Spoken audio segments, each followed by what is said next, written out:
ஆண்டவரே, இந்த நாளிலும் கூட உம்முடைய வேத வசனங்களை தியானிக்கும் போது ஆவியானவர் தாமே ஆண்டவரே, நாங்கள் எங்களுடைய வாழ்க்கையில என்னென்ன காரியங்களை எல்லாம் கடைபிடிக்கணுமோ அதை ஆண்டவரே கடைபிடித்து உமக்குள்ளே இன்னும் அதிகமாக வளர்ந்து உமக்கு சாட்சியாக வாழ எங்களை ஒவ்வொருவரையும் நீர் ஆண்டவரே ஆசீர்வதிக்கும்படியா ஜெபிக்கிறோம். தாழ்த்தி உம்முடைய கரத்துல ஒப்பு கொடுக்கிறோம். நீரே மகிமைப்படும் இயேசுவின் நாமத்தில் ஜெபிக்கிற நல்ல பிதா, ஆமென். கர்த்தருடைய பரிசுத்த நாமத்துக்கு மகிமை உண்டாவதாக. ದೇವರ ಪರಿಶುದ್ಧ ನಾಮಕ್ಕೆ ಮಹಿಮೆ ಉಂಟಾಗಲಿ. இன்னைக்கு கூட நம்ம ஒரு மிஷனரியுடைய வாழ்க்கையை படிக்க போறோம். ಇವತ್ತು ನಾವು ಒಬ್ಬ ಮಿಷನರಿ ಒಂದು ಜೀವಿತವನ್ನು ನೋಡ್ಲಿಕ್ಕಿದ್ದೇವೆ. அவருடைய பேர் ஜார்ஜ் வில்லியம்ஸ் அப்படின்னு. ಅವ್ರ ಹೆಸರು ಬಂದು ಜಾರ್ಜ್ ವಿಲಿಯಮ್ಸ್ ಎಂಬುದಾಗಿ. அப்போஸ்தலர்கள் காலத்துக்கு பிறகு ஆண்டவர் சபைகளை கட்ட முயற்சி செய்தவர்கள் இந்த மிஷனரிகள் தான். ಅಪೋಸ್ತಲರ ಸಭೆ ನಂತರ ಒಂದು ಸಭೆಯನ್ನು ಕಟ್ಟಲಿಕ್ಕೆ ಪ್ರಯತ್ನ ಪಟ್ಟವರು ಇವರು. அவர்கள் என்ன பண்ணாங்க, இயேசு கிறிஸ்துவுக்காக நிறைய பாடுகளை அனுபவித்து விசுவாசத்துல உறுதியா நின்று அவருக்கு ஊழியம் செய்தார்கள். ಅವರು ಬಂದು ಯೇಸು ಕ್ರಿಸ್ತನಲ್ಲಿ ಒಳ್ಳೆ ವಿಶ್ವಾಸವಾಗಿ ಇದ್ದು ದೃಢವಾಗಿದ್ದು ಯೇಸು ಕ್ರಿಸ್ತನ ಸೇವೆಯನ್ನು ಮಾಡಿದವರು. இந்த மிஷனரிகளுடைய வாழ்க்கையை பார்க்கும்போது அவங்க ஆண்டவருடைய சுவிசேஷத்தை சொல்றதுலயும் நிறைய ஆலயங்கள் கட்டி எழுப்பதிலும் அவங்க ஈடுபட்டாங்க. ಈ ಒಂದು ಮಿಷನರಿಗಳು ಬಂದು ದೇವರ ವಾಕ್ಯ ಸುವಾರ್ತೆಯನ್ನು ಸಾರೋದ್ರಲ್ಲಿ ಮತ್ತೆ ಸಭೆ ಕಟ್ಟೋದ್ರಲ್ಲಿ ಬಹಳ ಆಸಕ್ತಿ உள்ளவರಾಗಿದ್ದರು. பல ஸ்கூலு அப்புறம் நிறைய ஆஸ்பத்திரிகள் இதெல்லாம் ஏற்படுத்தி மக்களுக்கு உதவி செய்தார்கள். ಅನೇಕ ಸ್ಕೂಲ್ಗಳು ಮತ್ತು ಆಸ್ಪತ್ರೆಗಳನ್ನು ಕಟ್ಟಿ ಮಕ್ಕಳಿಗೆ ಸೇವೆ ಮಾಡಿದರು. அவர்களுக்காக நம்ம ஆண்டவருக்கு நன்றி சொல்லணும். அவರಿಗಾಗಿ ನಾವು ದೇವರಿಗೆ ಕೃತಜ್ಞತೆ ಹೇಳಬೇಕು. இன்றைக்கு கூட ஒரு தேவதாசன் அவருடைய ஊழியத்தை குறித்து நம்ம தியானிக்க போறோம். ಇವತ್ತು ಕೂಡ ಒಬ್ಬ ದೇವದಾಸನಾಗಿದ್ದಾರೆ, ಅವರ ಬಗ್ಗೆ ನಾವು ಧ್ಯಾನ ಮಾಡ್ಲಿಕ್ಕಿದ್ದೇವೆ. முதல்ல நான் சொன்னது போல இவருடைய பேர் ஜார்ஜ் வில்லியம்ஸ் அப்படின்னு. இவர் ಹೆಸರು ಬಂದು ಜಾರ್ಜ್ ವಿಲಿಯಮ್ಸ್ ಎಂಬುದಾಗಿ. இவர் இங்கிலாந்து தேசத்துல உள்ள சோமர்செட் அப்படின்ற ஒரு ஊர்ல 1821 அக்டோபர் 11 பிறந்தார். ಇವರು ಬಂದು ಇಂಗ್ಲೆಂಡ್ ದೇಶದಲ್ಲಿ ಸೋಮಸ್ ಎಂಬ ಊರಿನಲ್ಲಿ 1821 ಅವರು ಹುಟ್ಟಿದ್ದರು. அவர் ஒரு விவசாய குடும்பத்துல பிறந்தாரு. ಅವರು ಬಂದು ರೈತನ ಮನೆಯಲ್ಲಿ ಹುಟ್ಟಿದವರು. இவர் வாலிப வயதா இருக்கும்போது தன்னை பற்றி என்ன சொல்றாருன்னா, எனக்கு ரொம்ப கவனக்குறைவு, சிந்தனையே அற்றவன், நான் கடவுளே இல்ல அற்றவன் அப்படின்னு சொல்லிட்டு அவர் தன்னை பத்தி சொல்றார். ಇವರು ಬಂದು ಯವನಸ್ಥನಾಗಿರುವಾಗ ಅವರು ಏನ್ ಹೇಳ್ತಾರಂದ್ರೆ, ನನಗೆ ಒಂದು ಜ್ಞಾನ ಇಲ್ಲದವನು, ನಾವು ದೇವರ ಭಯಭಕ್ತಿ ಇಲ್ಲದವನಾಗಿ ಇದ್ದೇನೆ ಎಂಬುದಾಗಿ ಹೇಳ್ತಾ ಇದ್ರು. 1837 அவர் பிரிட்ஸ்வாட்டர் அப்படின்ற ஒரு ஊருக்கு போறார். ಇವರು ಬಂದು 1837 பீட்ஸ்வாட் ಎಂಬ ಸ್ಥಳಕ್ಕೆ ಹೋಗ್ತಾರೆ. அங்கு அவர் ஆண்டவராகிய இயேசு கிறிஸ்துவை தன்னுடைய சொந்த ரட்சகராக ஏற்றுக்கொள்றாரு. ಅಲ್ಲಿ ಬಂದು ಇವರು ಯೇಸು ಕ್ರಿಸ್ತನ ತಾವು ಸ್ವಂತ ರಕ್ಷಕನಾಗಿ ಅಂಗೀಕಾರ ಮಾಡ್ಕೊಳ್ತಾ ಇದ್ದಾರೆ. ஜார்ஜ் வில்லியம் சின்ன வயசுலயே அவர் ரொம்ப சுறுசுறுப்பும் ரொம்ப ஆர்வமும் நிறைந்தவராக வளர்க்கப்பட்டாரு. ಅವರು ಬಂದು ಚಿಕ್ಕ ವಯಸ್ಸಿನಲ್ಲಿ ಜಾರ್ಜ್ ವಿಲಿಯಮ್ಸ್ ಅವರು ತುಂಬಾ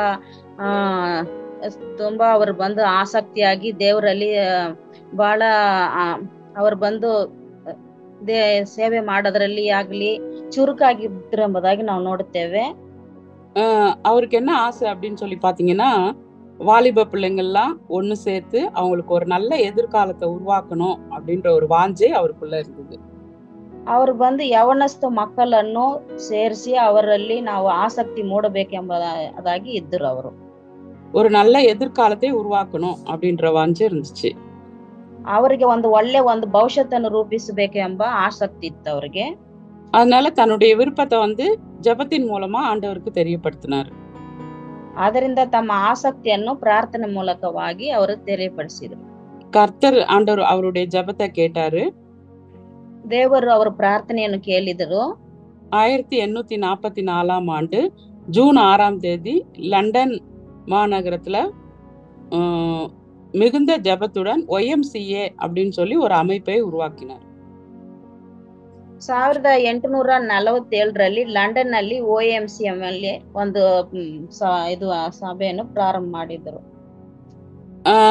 உலகத்தினுடைய எல்லா பகுதிகளில் இருக்கிற கிறிஸ்தவ வாலிபர்களை இயேசு கிறிஸ்துவுக்கு நேராக வழி நடத்தினார். ಲೋಕದಲ್ಲಿರುವ ಎಲ್ಲಾ ಜನರಲ್ಲಿ ಯವನಸ್ಥರನ್ನು ಯೇಸು ಕ್ರಿಸ್ತನ ಹತ್ತಿರಕ್ಕೆ ಅವರು ಕರೆತರಲಿಕ್ಕೆ ಪ್ರಯತ್ನ ಪಟ್ಟರು. இயேசு கிறிஸ்துவை தங்களுடைய சொந்த இரட்சகராகவும் மீட்பராகவும் ஏற்றுக்கொள்ள போதனை செய்தார். ಯೇಸು ಕ್ರಿಸ್ತನನ್ನು ತಮ್ಮ ಸ್ವಂತ ರಕ್ಷಕನಾಗಿ ಅಂಗೀಕಾರ ಮಾಡಿಕೊಳ್ಳಲಿಕ್ಕೆ ಅವರೇ ದೇವರೆಂಬುದಾಗಿ ಹೇಳಲಿಕ್ಕೆ ಅವರು ಪ್ರಯಾಸ ಪಟ್ಟರು. தேவனுடைய ராஜ்யத்தை எப்படியாவது பெரிதா நம்ம இந்த உலகத்துல பழுகி பெருக பண்ணணும்னு அவர் முயற்சி செய்தார். ದೇವರ ರಾಜ್ಯವನ್ನು ಈ ಲೋಕದಲ್ಲಿ ನಾವು ಕಟ್ಟಬೇಕು, ಅದು ದೊಡ್ಡದಾಗಿ ನಾವು ಪ್ರಸ್ತಾವ ಪಡಿಸಬೇಕೆಂಬುದಾಗಿ ಪ್ರಯತ್ನ ಪಟ್ಟರು. எல்லாரும் இயேசு கிறிஸ்துவுக்கு தன்னை அர்ப்பணித்து ஒன்றுபட்டு பாடுபடணும் அப்படின்றதுதான் இந்த அமைப்பினுடைய முக்கியமான ஒரு நோக்கம். ಎಲ್ಲರೂ ಯೇಸು ಕ್ರಿಸ್ತನ ಅಂಗೀಕಾರ ಮಾಡಿಕೊಂಡು ಅವ್ರಿಗಾಗಿ ಜೀವಿಸಬೇಕೆಂಬ ಒಂದು ಸಾಧನೆಯನ್ನ ಅವರು ಉಂಟು ಮಾಡಿದ್ರು. 1855ஆம் ஆண்டு இந்த அமைப்பு உலகத்துல அநேக இடத்துல ஆரம்பிக்கப்பட்டது.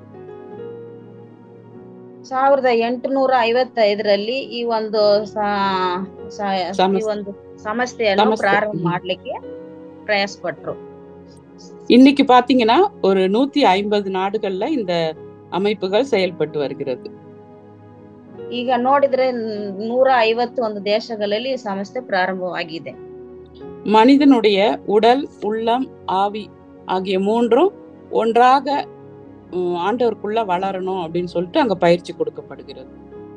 ಅಲ್ಲಿ ಬಂದು ಏನ ಕಲಿಸ್ಕೊಡ್ತಾರೆ ಅಂದ್ರೆ ಶರೀರ, ಆತ್ಮ, ಪ್ರಾಣ ಅದು ಬಂದು ದೃಢವಾಗಿರ್ಬೇಕೆಂಬ ಒಂದು ಅಲ್ಲಿ ಒಂದು ಟ್ರೈನಿಂಗ್ ಕೊಡಲಾಗ್ತಾ ಇದೆ.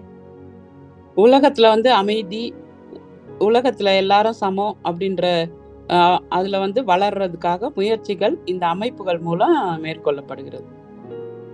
ಅಲ್ಲಿ ಬಂದು ಏನಂತಾರಂದ್ರೆ ಈ ಲೋಕದಲ್ಲಿ ಎಲ್ಲರ ಸಮ, ಎಲ್ಲರ ಆತ್ಮಕ್ಕೆ ಸಮಾಧಾನ ಸಿಗಬೇಕು ಎಂಬುದಾಗಿ ಆ ಸಂಸ್ಥೆಯಲ್ಲಿ ಕಲಿಸಿಕೊಡಲ್ಪಡ್ತಾ ಇದೆ.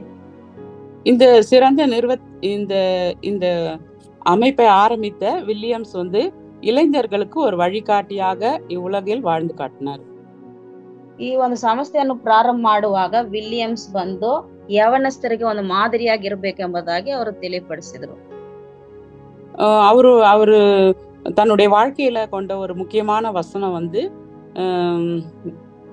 வசனம் நீங்க பாத்தீங்கன்னா, உன் தேவனாகிய கர்த்தரிடத்தில் உன் முழு இருதயத்தோடும், உன் முழு ஆத்மாவோடும், உன் முழு பலத்தோடும் அன்பு கூர்வாயாக அப்படின்ற ஒரு வசனத்தினால அவர் கவரப்பட்டார். ಇವರು ಬಂದು ಅವ್ರಿಗೆ ಏನ್ ತಿಳಿಪಡಿಸ್ತಾರೆ ಅಂದ್ರೆ, ನಿನ್ನ ಪೂರ್ಣ ಮನಸ್ಸಿನಿಂದ, ನಿನ್ನ ಪೂರ್ಣ ಪ್ರಾಣದಿಂದ, ನಿನ್ನ ಪೂರ್ಣ ಬಲದಿಂದ ದೇವರನ್ನು ಆರಾಧಿಸಬೇಕೆಂಬುದಾಗಿ ಅವರು ಹೇಳ್ತಾ ಇದ್ರು. அவருடைய வாழ்க்கையில நீங்க பாத்தீங்கன்னா, அவர் வாலிபர்களுக்கு சொல்லி கொடுத்தது என்ன அப்படின்னு சொல்லி பாத்தீங்கன்னா, அவங்க எந்த வேலை செய்தாலும், படித்தாலும், அவங்க வேலை செய்யற இடத்துல கிறிஸ்துவுக்குரிய குணநலன்களை நம்ம வெளிப்படுத்தணும் அப்படின்னு சொல்லி கொடுத்தாரு. ಅವರು ಯವನಸ್ಥ ಮಕ್ಕಳಿಗೆ ಏನು ತಿಳಿಸ್ತಾರೆ ಅಂದ್ರೆ, ನಾವು ಎಲ್ಲಿ ಓದುವ ಸ್ಥಳದಲ್ಲಿ ಆಗಲಿ, ಕೆಲಸ ಮಾಡುವ ಸ್ಥಳದಲ್ಲಿ ಆಗಲಿ, ನಾವು கிறிஸ்தனನ್ನು பிரதிபலிಸಬೇಕೆಂಬುದಾಗಿ ಅವರು ತಿಳಿಪಡಿಸ್ತಾ ಇದ್ರು. அப்புறம் ஊழியர்கள் எங்க ஆண்டவருடைய சேவையை செய்யறாங்களோ அவங்களுக்கெல்லாம் நல்ல நிலைமையில வரணும், அப்புறம் நல்ல ஒரு வாய்ப்புகளை உருவாக்கி கொடுக்கணும் அப்படின்னு சொல்லி அவர் எல்லாருக்கும் உதவி செய்தார். ಅವ್ರು ಬಂದು ಸೇವಕರಿಗೆ, ವಿಶೇಷವಾಗಿ ಸೇವಕರು ಬಂದು ಒಂದು ಒಳ್ಳೆ ರೀತಿಯಲ್ಲಿ ಇರಬೇಕು, ಒಳ್ಳೆ ಸ್ಥಾನಮಾನ ಸಿಗಬೇಕು ಎಂಬುದಾಗಿ ಅವರು ಅನೇಕ ಒಂದು சாதனைಗಳನ್ನು ಮಾಡಿಕೊಟ್ರು அவರಿಗೆ. அவர் சமுதாயத்துக்கு செய்த பணிகளை கௌரவிக்கும் வகையில 1894ல விக்டோரியா மகாராணியால அவருக்கு நைட் அப்படின்னு சொல்லி ஒரு பட்டம் வழங்கப்பட்டதாம். ಅವ್ರಿಗೆ ಬಂದು 1894ರಲ್ಲಿ ವಿಕ್ಟೋರಿಯಾ ಮಹಾರಾಣಿ ಇದರಲ್ಲಿ ಪ್ಯಾಲೇಸ್ಲಿ ನೈಟ್ ಎಂಬ ಒಂದು ಬಿರುದನ್ನು ಅವ್ರಿಗೆ ಸಿಗಲಾಗಿದೆ. அப்புறம் நீங்க பாத்தீங்கன்னா, ஜார்ஜ் வில்லியம்ஸ் 1905ஆம் ஆண்டு நவம்பர் 6ஆம் தேதி லண்டன்ல அவர் மரித்து போறார், காலமானார். ಅವರು ಬಂದು 1905ರಲ್ಲಿ ಲಂಡನ್ ನಲ್ಲಿ ಅವರು ತೀರಿ ಹೋಗ್ತಾ ಇದ್ದಾರೆ. அவரை பால்ஸ் கத்தீட்ரல் அப்படின்ற ஒரு இதுல அடக்கம் பண்றாங்க அந்த சர்ச்சில். ಅಲ್ಲಿ ಬಂದು ಪಾಲ್ಸ್ ತಟ್ ಎಂಬ ಸ್ಥಳದಲ್ಲಿ ಅವರು ಅಂತ್ಯಕ್ರಿಯೆಯನ್ನು ಮಾಡ್ತಾ ಇದ್ದಾರೆ. ஜார்ஜ் வில்லியம்ஸ் உடைய வாழ்க்கை வந்து நமக்கு ஒரு வழிகாட்டியாக விளங்குகிறது. ಜಾರ್ಜ್ ವಿಲಿಯಂ ಅವರ ಒಂದು ಜೀವಿತವನ್ನ ನಮಗ ಒಂದು ಮಾದರಿಯಾಗಿ ತೋರ್ಪಡಿಸ್ತಾ ಇದೆ. அதனால கிறிஸ்துவுக்குள் அன்பான சகோதர சகோதரிகள், நாம் பெற்ற ரட்சிப்பை எந்த நிலையிலும் மற்றவர்களோடு நம்ம பகிர்ந்து கொள்றோமான்னு நம்ம அடிக்கடி யோசிக்கணும். ನಾವು ಹೊಂದಿದ ಒಂದು ದೇವರ ಪ್ರೀತಿಯನ್ನು ಇನ್ನೊಬ್ಬರಿಗೆ ತೋರಿಸ್ತುವ ಎಂಬುದಾಗಿ ನಾವು ತಿಳ್ಕೊಳ್ಬೇಕು. இந்த நாட்கள்ல நம்முடைய சபைகள்ல நம்முடைய தேசத்துல இருக்கிற வாலிபர்களுக்காக நம்ம அதிகமாக ஜெபிக்க கடமைப்பட்டிருக்கிறோம். ಇವಾಗ ನಾವು ನಮ್ಮ ದೇಶದಲ್ಲಿರುವ ಎಲ್ಲಾ ಯವನಸ್ಥರಿಗಾಗಿ ಪ್ರಾರ್ಥನೆ ಮಾಡಬೇಕು ಎಂಬುದಾಗಿ ನಾವು ಕಲಿತುಕೊಳ್ಳುತ್ತೇವೆ. இந்த நாட்கள்ல நம்ம பார்த்தோம்னு சொன்னா சாத்தான் வந்து அவர்களை தன்னிடமாக இழுக்க பல தந்திரமான கவர்ச்சியான காரியங்களை காண்பித்து வஞ்சிக்கிறான். ಇವಾಗ ಯವನಸ್ಥರನ್ನು ಸೈತಾನ ತಮ್ಮ ಒಂದು ಕೈಯಲ್ಲಿ ಹಾಕೊಳ್ಳಕ್ಕೆ ಅನೇಕ ಸಾಧನಗಳನ್ನು ಉಪಯೋಗಪಡಿಸಿ ತಕ್ಕೊಳ್ತಾ ಇದ್ದಾನೆ. உதாரணமா பாத்தீங்கன்னா மொபைல் மூலமாக, இன்டர்நெட் போன்ற இந்த கருவிகள் மூலமாக உலகத்தையே அவங்க கையில வச்சிருக்கிறாங்க. அவங்க என்ன வேணா பார்க்கலாம், என்ன வேணா அது பாக்குறதுக்கு அவங்களுக்கு நல்ல ஒரு தந்திரமான ஒரு ஆலோசனைய பிசாசு வந்து ஏற்படுத்தி கொடுத்துருக்கான். ಇವಾಗ ನಾವು ನೋಡ್ಬೇಕಾದ್ರೆ ಎಲ್ಲಾ ಯವನಸ್ಥರಲ್ಲಿ ಆಗ್ಲಿ ಮಕ್ಕಳ ಬಳಿ ಆಗ್ಲಿ ಮೊಬೈಲ್ ಇದೆ. ಮೊಬೈಲ್ ಇಂದ ಅವ್ರು ಏನು ಬೇಕಾದ್ರೂ ನೋಡಬಹುದು ಇಂಟರ್ನೆಟ್ ಮೂಲಕವಾಗಿ. ಅದರಿಂದ ನಾವು ಅದರಲ್ಲಿಂದ ನಾವು ಅವರನ್ನ ಕಾಪಾಡಬೇಕೆಂಬುದಾಗಿ ನಾವು ನೋಡ್ತೇವೆ. அத அப்படியே வளர விட்டோம்னா அதுல இருந்து வெளியே வர்றது அவங்களுக்கு ரொம்ப கஷ்டமான ஒரு காரியம். ಅದರಲ್ಲಿ ಅವರು ಇದ್ರೆ ಅದರಿಂದ ಹೊರಗೆ ಬರಕ್ಕೆ ಅವ್ರಿಗೆ ತುಂಬಾ ಕಷ್ಟವಾಗ್ತಾವ. அதனால இந்த நாட்கள்ல அந்த ஜார்ஜ் வில்லியம்ஸ் வந்து இந்த வாலிப வயதான பிள்ளைகளை தான் அவர் வந்து ஆண்டவருக்குள்ள கொண்டு வர்றதுக்காக அதிகமா அவர் வந்து பிரயாசப்பட்டார். ಅದೇ ರೀತಿ ಜಾರ್ಜ್ ಅವರು ಕೂಡ ಯವನಸ್ಥ ಮಕ್ಕಳನ್ನೇ ವಿಶೇಷವಾಗಿ ಆ ಪಾಪಗಳಿಂದ ಬಿಡುಗಡೆ ಮಾಡ್ಲಿಕ್ಕೆ ಅವರು ಬಹಳ ಪ್ರಯತ್ನ ಪಟ್ರು. நம்ம வந்து வேதத்துல கூட நம்ம நிறைய இடத்துல வாசிக்கிறோம். எப்படி வந்து ஆண்டவருக்குள்ள இருந்த ஒரு வாலிபர்களை கூட பிசாசானவன் வந்து பலவிதமான இச்சைகளின் மூலமாக அவன் அதாவது அவனுக்குள்ள கொண்டு போயிட்டான் அப்படின்னு சொல்லி நம்ம வேதத்துல கூட நிறைய வாசிக்கிறோம். ನಾವು ಸತ್ಯವೇದದಲ್ಲಿ ಕೂಡ ನೋಡ್ತೇವೆ ಅನೇಕ ಭಕ್ತರುಗಳು ಕೂಡ ಸೈತಾನಕ್ಕೆ ಒಳಗಾಗಿ ಯಾವ ರೀತಿ ಅವನು ಎಳ್ಕೊಂಡನೆಂಬುದಾಗಿ ಕೂಡ ನಾವು ನೋಡ್ತೇವೆ ಸತ್ಯವೇದದಲ್ಲಿ. வேதத்துல வந்து சிம்சோனை பத்தி நியாயாதிபதிகள் நீங்க டைம் இருக்கும்போது படிச்சு பாருங்க. 14, 15, 16 அதிகாரம் நம்ம படிச்சோம்னா சிம்சோனை பத்தி அதுல படிக்கிறோம். ನಾವು ಸತ್ಯವೇದದಲ್ಲಿ ನೋಡುವಾದರೆ ನ್ಯಾಯಸ್ಥಾಪಕರ ಪುಸ್ತಕದಲ್ಲಿ 14, 15, 16 ವಚನಗಳಲ್ಲಿ ಸಂಸೋನ ಬಗ್ಗೆ ನೋಡ್ತೇವೆ. சிம்சோன் வந்து கர்த்தரால அழைக்கப்பட்டவன் தான். ಸಂಸೋನ್ ಬಂದು ದೇವರಿಂದ ಕರೆಯಲ್ಪಟ್ಟವರು. ஆனா அவனுடைய முடிவை பார்க்கும்போது வந்து ஆண்டவர்கிட்ட பல எச்சரிப்பு எல்லாம் பெற்றாலும் கூட அவன் தொடர்ந்து பாவத்திலே அவன் வாழ்ந்தான் அப்படின்னு சொல்லி பாக்குறோம். ಅವನು ದೇವರಿಂದ ಕರೆಯಲ್ಪಟ್ಟರು, ಆದರೆ ಅವನಿಗೆ ಪಾಪದಲ್ಲಿ ಜೀವಿಸಿದನೆಂಬುದಾಗಿ ನಾವು ನೋಡುತ್ತೇವೆ. பிறப்பிலிருந்து ಆಂಡವರ್ಕಾಗ ನಸರೇಯ ವಿರದಂ ಕೊಂಡಿರುந்தாವೆ. ಆತ ಬಂದು ಹುಟ್ಟಿದಾಗಿಂದ ಅವನು ದೇವರಿಗೆ ಒಂದು ಪ್ರಜ್ಞೆ ಮಾಡಿದವರು, ಆದ್ರೆ ಅವರು தேவருக்கு அகலிரோதை ನಾವು ನೋಡ್ತೇವೆ. சிறு வயசுல இருந்தே கர்த்தருடைய ஆவியானவரினுடைய பலன் அவர்கிட்ட காணப்பட்டது. ಚಿಕ್ಕ ವಯಸ್ಸಿನಿಂದಲೇ ಅವರಿಗೆ ದೇವರ ಬಲವನ್ನ ಅವರಲ್ಲಿ ನಾವು ನೋಡುತ್ತೇವೆ. ஆனா ஒரு ஒரு அவன் என்ன பண்ணா, ஒரு பெண்ணினுடைய கண்ணீருக்கு அவன் வந்து இறங்கி அந்த வழியில அவன் போயிட்டான். ಅವರು ಬಂದು ಒಂದು ಹೆಣ್ಣಿನ ಒಂದು ಮೋಗದಲ್ಲಿ ಆಕೆ ಒಂದು ಕಣ್ಣೀರಿಗೆ ಅವನು ಏನಾಗಿದ ಒಳಗಾಗ್ಬಿಟ್ಟ.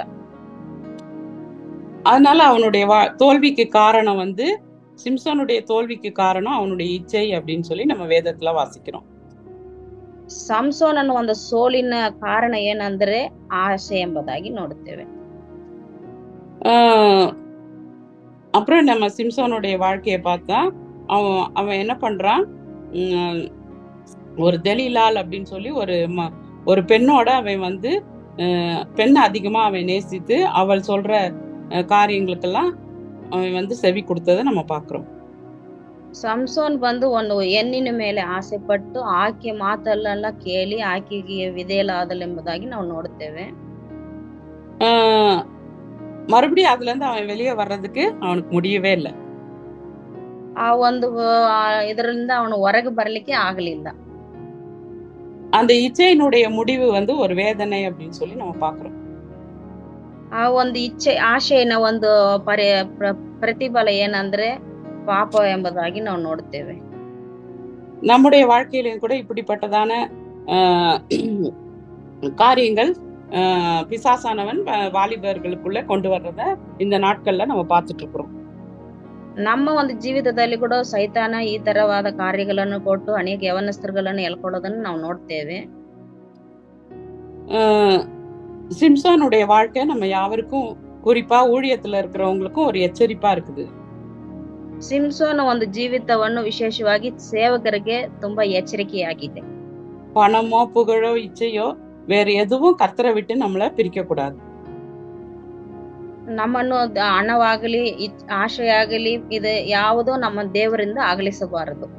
அனுதினமும் கர்த்தருடைய பாதத்துல நம்ம ஆசையா காத்திருந்து நம்மை நாமே ஆராய்ந்து பார்த்து அவரோடு பேச பழகுனா எப்பொழுதும் கர்த்தருக்கு நம்ம உகந்தவர்களாக நம்ம வாழ முடியும்.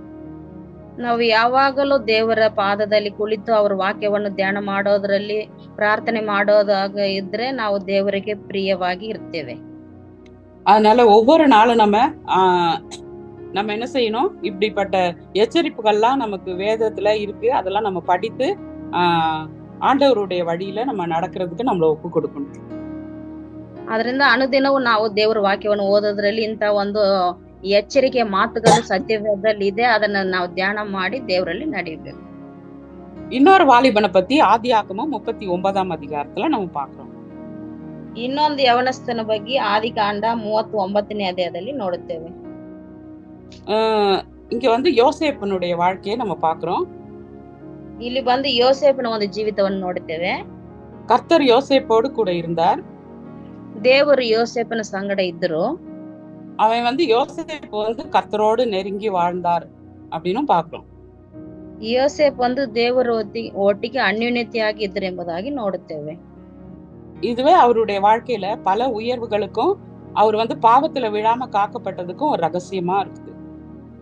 ಅವರು ಬಂದು ದೇವರಲ್ಲಿ ಐಕ್ಯತೆಯಾಗಿ ಇರೋದು ಮತ್ತು ಪಾಪದಲ್ಲಿ ಬೀಳದಂತೆ ಕಾಪಾಡಿಕೊಳ್ಳಕ್ಕೆ ಒಂದು ರಹಸ್ಯವಾಗಿದೆ. அப்போ நம்ம எந்த அளவுக்கு ஆண்டவரோட நம்ம நெருக்கி வாழ்றோமோ, வேத வாசிப்பு, ஜெபம் இதெல்லாம் நம்முடைய வாழ்க்கையில நம்ம இருக்கும் போது எந்த அளவுக்கு நம்ம ஆண்டவரோட நெருங்கி வாழ்றோமோ அந்த அளவுக்கு ஆண்டவர் நம்மள பாதுகாப்பார் பாவத்திலிருந்து. ನಾವು ಎಷ್ಟು ಮಟ್ಟಿಗೆ ದೇವರಲ್ಲಿ ಅನ್ಯೋನ್ಯತೆಯಾಗಿ ಐಕ್ಯತೆಯಾಗಿ ಇರ್ತೀವೋ ಅಷ್ಟು ಮಟ್ಟಿಗೆ ನಮಗ್ ದೇವರು ಪಾಪದಲ್ಲಿ ಸಾಪಲ ಬಿಡದಂತೆ ನಮ್ಮನ್ನು ದೇವರು ಕಾಪಾಡ್ತಾರೆ. ದೇವರಿಗೆ ನಾವು ಐಕ್ಯತೆಯಾಗಿರ್ಬೇಕು ಎಂಬುದಾಗಿ ನೋಡುತ್ತೇವೆ.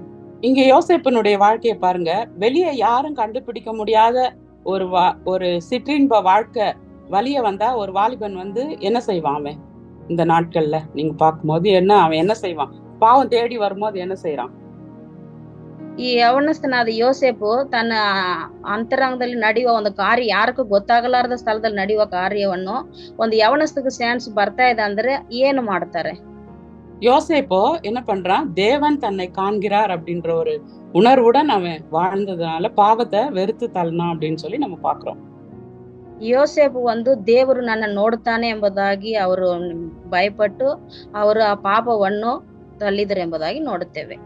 தன்னுடைய உடலினுடைய இன்பத்தை விட தேவனை பிரியப்படுத்துவது அவருக்கு முக்கியமானதா இருந்தது. ತಮ್ಮ ಶರೀರ ಆಶೆಕ್ಕಿಂತ ದೇವರನ್ನು ಮಹಿಮೆ ಪಡಿಸುವುದೇ ಆತನಿಗೆ ಇಷ್ಟವಾಗಿತ್ತು.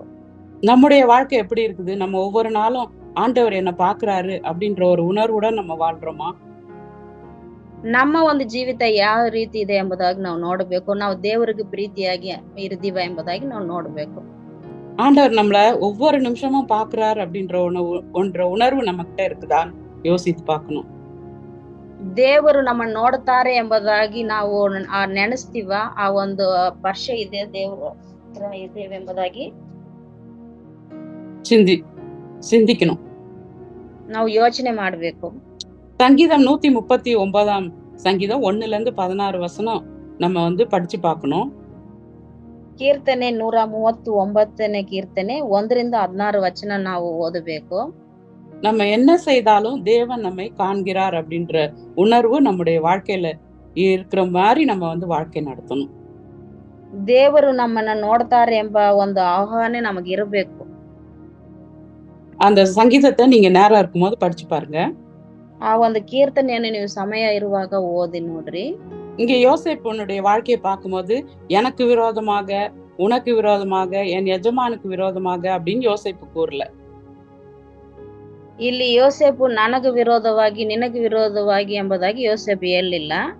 என் தேவனுக்கு விரோதமாக நான் பாவம் செய்வது எப்படி என்று சொல்றார். ನನ್ನ ದೇವರಿಗೆ ವಿರೋಧವಾಗಿ ಪಾಪ ಯಾವಾಗ ಮಾಡ್ಲಿ ಎಂಬುದಾಗಿ ಹೇಳ್ತಾ ಇದ್ದಾರೆ. பாவங்கள் வந்து தேவனுக்கு விரோதமானவை அப்படின்ற எண்ணம் நம்மள எப்பவும் இருக்கணும். ಪಾಪ ಬಂದು ದೇವರಿಗೆ ವಿರೋಧವಾದದ್ದು ಎಂಬುದಾಗಿ ನಾವು ಯಾವಾಗಲೂ ನಾವು ನೆನೆಸುವರಾಗಿರ್ಬೇಕು. யோசேப்புக்கு நேர்ந்தது போல ஒரு சூழ்நிலை வரும்போது யோசேப்பை போல ஓடி போறதுதான் சிறந்த ஒரு வழி அப்படின்னு சொல்லி நம்ம பாக்குறோம். ಈ ಯೋಸೇಪುಗೆ ಬಂದ ರೀತಿ ನಮಗೂ ಬಂದಾಗ ನಾವು ಯೋಸೇಪಂಗೆ ನಾವು ಓಡಿ ಹೋಗೋದೇ ಒಂದು ಒಳ್ಳೆಯದು ಎಂಬುದಾಗಿ ನಾವು ನೆನೆಸ್ಕೋಬೇಕು. அனுதினமும் நம்முடைய வாழ்க்கையில கூட இப்படிப்பட்டதான சோதனைகள், இப்படிப்பட்டதான பிரச்சனைகள் நம்முடைய வாழ்க்கையில வரதான் செய்யுது. ದಿನವೂ ನಮ್ಮ ಜೀವಿತದಲ್ಲಿ ಇಂತಹ சோதனைಗಳು ಕಷ್ಟಗಳು ಬರ್ತಾ ಇರ್ತಾವು. இப்படி வர்ற அந்த சோதனைய யோசேப்பு வந்து தேவனுடைய பிரசன்னத்தின் மூலமா அவர் வந்து வெற்றி பெற்றது போல நம்முடைய வாழ்க்கையிலயும் நம்ம ஆண்டவருடைய பிரசன்னத்துக்குள்ளாக எப்பவும் இருக்கும்போது இதுலெல்லாம் நமக்கு ஆண்டவர் ஒரு ஜெயத்தை கட்டளையிடுவார். ಅದೇ ರೀತಿ ನಾವು ದೇವರ ಒಂದು ಪ್ರಸನ್ನತೆಯಲ್ಲಿ ಇರುವಾಗ ಇಂಥ சோதனைಗಳಿಂದ ಕಷ್ಟಗಳಿಂದ ದೇವರು ನಮ್ಮನ್ನು ಬಿಡಿಸಲಿಕ್ಕೆ ಸಹಾಯ ಮಾಡ್ತಾರೆ. அதனால நம்ம வந்து ஒவ்வொரு நாளும் என்ன பண்ணோம், ஆண்டவருடைய சமூகத்துல காத்திருந்து அவருடைய பலனை நம்ம பெற்றுக்கொள்ளும் போது கர்த்தர் வந்து நமக்கு நல்ல ஒரு வெற்றியை நம்முடைய வாழ்க்கையில கட்டளையிடுவார். ನಾವು ಅನುದಿನವೂ ದೇವರಲ್ಲಿ ಐಕ್ಯತೆಯಾಗಿ ಪ್ರಾರ್ಥನೆ ಮಾಡುವಾಗ ದೇವರ ಒಂದು ಪ್ರಸನ್ನತೆಯನ್ನು ಅವರ ಸಮ್ಮುಖದಲ್ಲಿ ಇರುವಾಗ நமக்கு தேவரு ஜெயವನ್ನು ಕೊಡ್ತಾರೆ. ஏன்னா சங்கீதம் 119:9 வசனத்துல இப்படியாக சொல்லப்பட்டிருக்கு, வாலிபன் தன் வழியை எதினால் சுத்தம் பண்ணுவான், உமது வசனத்தின்படி தன்னை காத்து கொள்ளுகிறதினால் தானே அப்படின்னு சொல்லி வாசிக்கிறோம். ನಾವು ಕೀರ್ತನೆ 119:9 ಕೂಡ ನಾವು ವಾಕ್ಯವನ್ನು ಓದುತ್ತೇವೆ. ಯವನಸ್ಥನು ತನ್ನ ಜೀವಿತವನ್ನು ಯಾವ ರೀತಿ ಶುದ್ಧಪಡಿಸಿಕೊಳ್ಳುತ್ತಾನೋ ಅದು ನಿಮ್ಮ ವಾಕ್ಯದಿಂದಲೇ ಎಂಬುದಾಗಿ ನಾವು ಓದುತ್ತೇವೆ. இன்னொரு ஒரு காரியம் ஜார்ஜ் வில்லியம்ஸ் சொன்னாரு, தேவனிடத்தில் முழுமையாக அன்பு செலுத்த வேண்டும் அப்படின்னு சொல்லி சொன்னார். ಜಾರ್ಜ್ ವಿಲಿಯಮ್ಸ್ ಇನ್ನೊಂದು ಕಾರ್ಯವನ್ನು ಹೇಳಿದ್ದಾರೆ, ನಾವು ದೇವರ ಹತ್ರ ಪೂರ್ತಿಯಾಗಿ ನಾವು ನಮ್ಮ ಮನಸ್ಸನ್ನು ಕೊಡಬೇಕೆಂಬುದಾಗಿ. அதுதான் ஒரு முதன்மையான கட்டளை அப்படின்னு சொல்லி வேதத்துல நம்ம வாசிக்கிறோம். ಅದೇ ವೇದದಲ್ಲಿ ಕೂಡ ಮೊದಲನೇ ಆಜ್ಞೆಯಾಗಿ ಕೂಡ ನಾವು ನೋಡುತ್ತೇವೆ. தண்டனை தருவார் அப்படின்னு சொல்லி தேவனுக்கு பயப்படக்கூடாது, அவர்கிட்ட அன்பு செலுத்தணும் அப்படின்றதுதான் ரொம்ப ரொம்ப முக்கியம். ಶಿಕ್ಷೆ ಕೊಡ್ತಾರೆ ಎಂಬುದಾಗಿ ನಾವು ದೇವರನ್ನು ಪ್ರೀತಿ ಮಾಡಬಾರದು, ಅವರು ನಮ್ಮನ್ನು ಪ್ರೀತಿಸ್ತಾರೆ ಎಂಬುದಾಗಿ ನಾವು ದೇವರನ್ನು ನಂಬಬೇಕು. அதனால நம்முடைய வாழ்க்கையில ஜார்ஜ் வில்லியம்ஸ போல ஆண்டவரை அதிகமா நேசிப்போம். அப்புறம் வாலிப பிள்ளைகளுக்காக நம்ம ஜெபம் பண்ணுவோம்.